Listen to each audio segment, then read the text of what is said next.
to Patrick Warburton.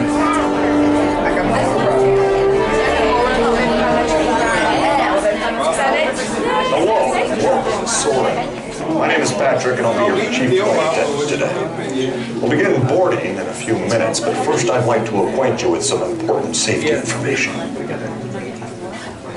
When the doors to your flight open, please take a seat and store all carry-on items in the underseat compartment. This includes cameras, purses, hats, and of course, these little beauties.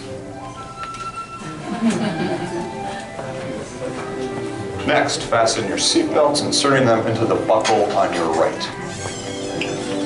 If smaller aviators don't measure up to the height indicator on the seat, just put the belt through the loop in the center strap before buckling.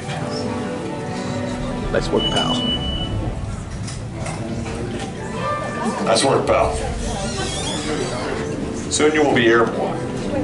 So if you or your little aviators have a fear of flying or of heights, you might want to wait for your party at the arrival gate. Okay, let's review. That is seatbelt, carry-on item, safety strap, fear of heights, keep your hands and arms inside at all times. Anything else? Yeah. Have a nice flight.